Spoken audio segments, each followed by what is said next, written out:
Hi friends, எல்லாருக்கும் வணக்கங்க. உலகில் இருக்கும் மற்ற அனைத்து நாடுகளை காட்டிலும் அதிக வரலாற்றையும் மர்மங்களையும் கொண்ட நாடு நமது இந்திய நாடு தான்.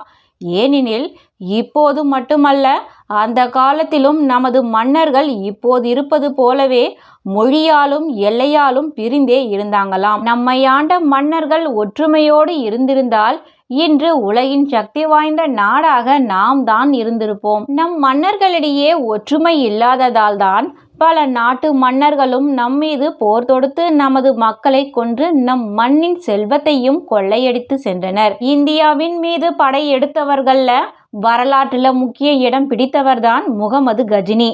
இவர் இந்தியா மீது 17 முறை படையெடுத்து வந்து தோற்று பின்பு 18வது முறை வெற்றி கண்டதாக நாம் படித்த வரலாறு கூறுகிறது. ஆனால் உண்மையில மறைக்கப்பட்ட வரலாறு என்ன என்பதுதான் இந்த பதிவில் பார்க்க போறோம். முகமது கஜினி கிபி 971ஆம் ஆண்டு கஜினியை ஆண்ட சுபுக்தீனுக்கு மூத்த மகனாக பிறந்தார். சுபுக்தீன் இந்தியா மீது போர் தொடுத்த போது ராஜா ஜெய்பால் அவரை எதிர்த்து போர் புரிந்தார்.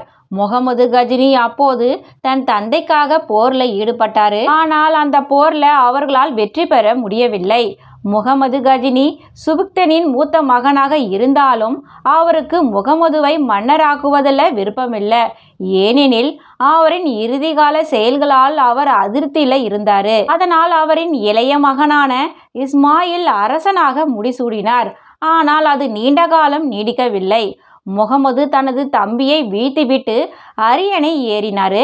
தன்னுடைய 27 வயதுல சுல்தானாக தன்னை அறிவித்து கொண்டாரு. இந்தியாவின் செல்வம் மீது ஆசைப்பட்ட முகமது அதனை கொள்ளையடிப்பதற்காக 10ஆம் நூற்றாண்டின் இறுதியில இந்தியா மீது படையெடுக்க தொடங்கினாரு. இந்தியா மீது படையெடுக்க காரணம் ஒன்று அதன் அளவில்லாத செல்வம், மற்றொன்று முகமது தனது தலைநகரை கஜினியில இருந்து இந்தியாவிற்கு மாற்றி ஒட்டுமொத்த ஆசியாவையும் தன் ஆதிக்கத்தின் கீழ் கொண்டு வர எண்ணினாரு. கிபி 1000 இருந்து 1027 வரை ஒன்றன் பின் ஒன்றாக இந்தியா மீது போர் தொடுத்து கொண்டே இருந்தாரு. கிபி 1001ல முகமது கஜினி தன் பழைய எதிரியான ஜெய்பால் மீது போர் தொடுத்தாரு. அப்போது ராஜபுத்திரர்கள் தங்களது வலிமையை இழந்து இருந்தாங்க. மன்னர் ஜெய்பால் மிகவும் வீரத்துடன் போரிட்டு முகமது கஜினியை தடுத்தாரு. ஆனால் இறுதியில தோல்வியை தழுவினாரு. கிட்டத்தட்ட 15,000 வீரர்கள் இந்த போர்ல கொல்லப்பட்டிருக்காங்க. ஜெய்பால் முகமதுவால் சிறைப்பிடிக்கப்பட்டு அவரும் அவரின் 15 உறவினர்களும் முகமது கஜினி முன் நிறுத்தப்பட்டனர். முகமது கஜினி ஜெய்பாலின் அனைத்து செல்வங்களையும் அபகரித்து கொண்டாரு. மேலும் அவரை விடுவிக்க 2,50,000 தீனார் பணமும் 5 லட்சம் இந்தியர்கள் அடிமையாகவும் வேண்டுமென்று நிபந்தனைகள் விதித்தாரு. இறுதியில அவை கொடுக்கப்பட்டு ஜெய்பால் அவரது மகன் அனந்தபாலால் மீட்கப்பட்டாரு. ஆனால் தோல்வி அடைந்ததால் ஜெய்பால் தனது உயிரை எரியும் நெருப்புல விழுந்து மாய்த்து கொண்டாரு. ஜெய்பாலின் மறைவிற்கு பிறகு அனந்தபால் மன்னராக பொறுப்பேற்று கொண்டாரு. 1008ஆம் ஆண்டு முகமது கஜினி மீண்டும் போர் தொடுத்தார். அனந்தபால் மற்ற அரசர்களை உதவிக்கு வரும்படி கூறினாரு. அவரின் வேண்டுகோளுக்கு இணங்க உஜ்ஜயினி, குவாலியர், டெல்லி, அஜ்மீர் நாட்டு மன்னர்கள் அனந்தபாலுக்கு உதவினாங்க. பேஷாவரில் 2 மாபெரும் படையும் சந்தித்தது. ஆனால் ஒருவரை ஒருவர் தாக்காமல் காத்திருந்தனர். அந்த சூழ்நிலையில கோகர்களும் அனந்தபாலுவுக்கு உதவி செய்ய வந்தனர். முகமதுவின் படையில கிட்டத்தட்ட 6000 வில் வீரர்கள் இருந்தனர். கோகர்கள் அதுல 5000 பேரை கொன்றனர். போர்ல அனந்தபாலின் கைதான் ஓங்கி இருந்தது. ஆனால் எதிர்பாராத விதமாக அனந்தபாலின் யானைக்கு மதம் பிடித்து அது அவரை போர்க்களத்தை விட்டு வெளியே இழுத்து சென்றது. தலைமை இல்லாத இந்திய படையில குழப்பம் ஏற்பட்டு அனைவரும் பின்வாங்க தொடங்கினாங்க. அதன் பின் முகமதுவின் கை ஓங்கி இந்திய படையின் 20,000 வீரர்கள் கொல்லப்பட்டனர். அதன் பின் முகமதுவின் படையெடுப்புகள் தொடர்ந்து அரங்கேறியது. அந்த காலத்துல நாகர்கோட் கோவில் அதன் செல்வத்திற்காக மிகவும் புகழ் பெற்றதாக இருந்தது. அதன் மீது ஆசை கொண்ட முகமது கஜினி தன் படையினரை நாகர்கோட்டை தாக்க உத்தரவிட்டாரு. கிபி 1009ஆம் ஆண்டு நாகர்கோட் முகமது கஜினியால தாக்கப்பட்டது.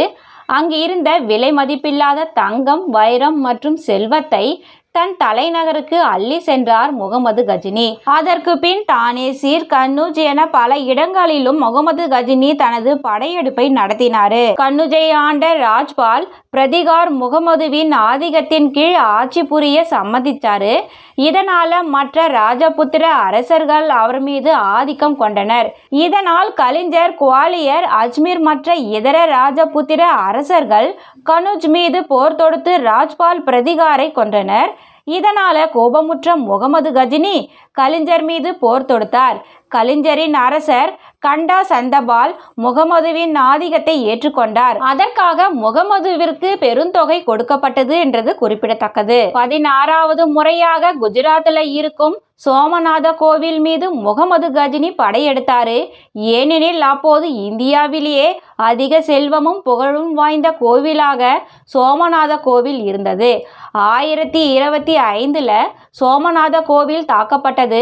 ராஜபுத்திர அரசர்களும் மற்ற அரசர்களும் கோவிலை பாதுகாக்க வீரத்துடன் முன்வந்தனர். முகமதுவின் படைக்கும் இந்தியர்களின் படைக்கும் 3 நாட்கள் போர் நடைபெற்றது.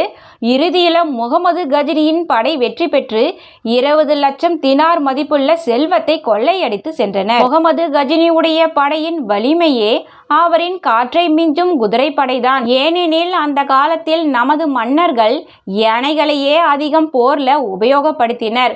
ராஜபுத்திர அரசர்கள் போர்ல சிறந்து விளங்கினாலும் அவர்களால் துருக்கிய வீரர்களின் வேகத்திற்கு ஈடு கொடுக்க இயலவில்லை. முகமது கஜினியின் மற்றொரு பலமாக இருந்தது நம் மன்னர்களிடையே இருந்த ஒற்றுமையின்மைதான். இறுதியாக 1030 ஏப்ரல் 20ஆம் தேதி தன் 59வது வயதில் முகமது கஜினி இறந்துவிட்டார்.